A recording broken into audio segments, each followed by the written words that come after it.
Hello, everyone. Welcome to the Newsbrowse News broadcast. Reuters, cited by Zio Shabal, has revealed that at least 3 Persian Gulf nations, Saudi Arabia, Kuwait, and the United Arab Emirates, secretly conducted cross-border military strikes against Iran-backed targets in Iranian territory. These actions were reportedly in response to requests from former U.S. President Donald Trump during a period of heightened Middle East conflict. Saudi Arabian warplanes bombed Shiite militia targets supported by Iran within Iraq, while Kuwait launched retaliatory rocket attacks into Iraq, striking militia positions. The UAE also reportedly carried out airstrikes on Iranian targets, including an oil refinery on Lavin Island. Notably, Saudi Arabia also executed its first direct airstrike on Iranian soil. These significant military engagements were part of a broader regional conflict initiated by the U.S. and Israel against Iran, but remained largely unknown to the public until now.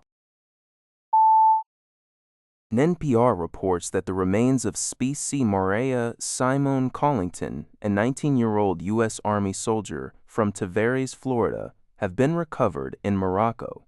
She is the second U.S. soldier to be found after going missing during military exercises in the country. Specie Collington, an air and missile defense crew member, fell off a cliff during an off-duty recreational hike. Her recovery concludes a multinational search operation involving over 1,000 U.S. and Moroccan military and civilian personnel, utilizing various advanced assets. The remains of the first soldier, 3 Trine Nefli Kendrick Lamont Key Jr., were recovered last week under similar circumstances.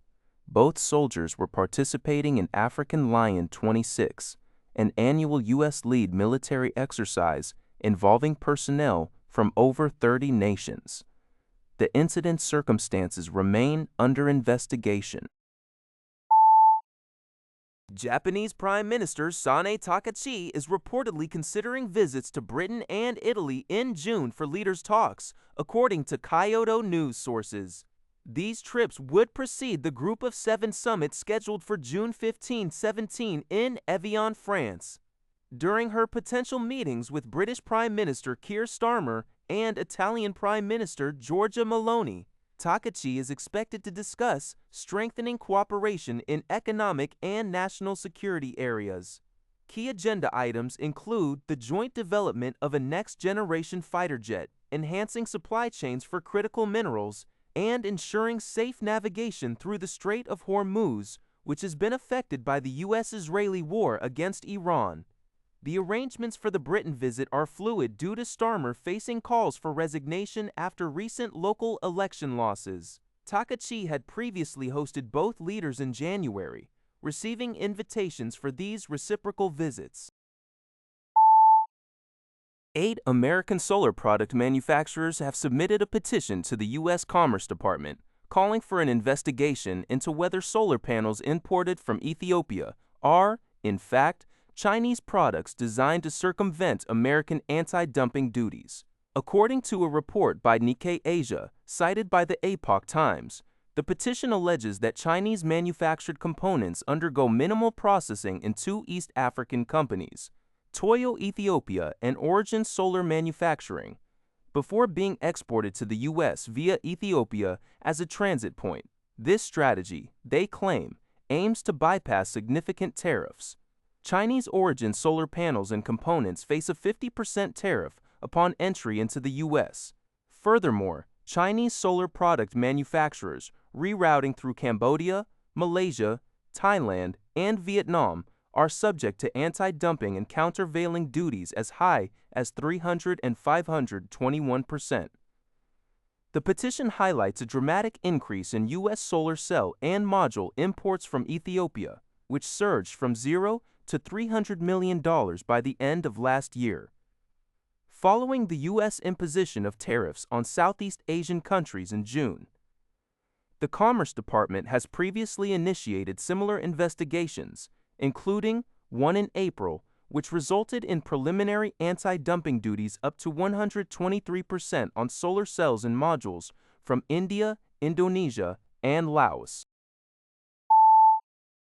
UPI reports that Hyundai Motor Group's ambitious plan to integrate advanced robotics, specifically the Atlas humanoid robot, into its vehicle production lines is emerging as a critical point of contention in labor management relations. The company aims to deploy these robots at its Metaplant America facility by 2028, a move anticipated to significantly impact the workforce. Labor unions are voicing profound concerns that the expansion of robotics could lead to reduced overtime opportunities, fewer special work shifts, and ultimately, a decline in overall job security for their members. Industry officials estimate that while each Atlas robot costs approximately $134,000 to acquire and $9,400 to $10,100 annually to operate, these figures are comparable to or even less than the annual earnings of some senior Hyundai production workers when bonuses are included. This cost efficiency suggests that robots could eventually replace several skilled human workers, intensifying the union's focus on demanding a full monthly wage system and robust job security guarantees in forthcoming wage and collective bargaining talks. This year's negotiations are poised to be a pivotal moment in redefining labor management dynamics in the era of future mobility. That's all for this video. Thank you for watching. See you in the next video.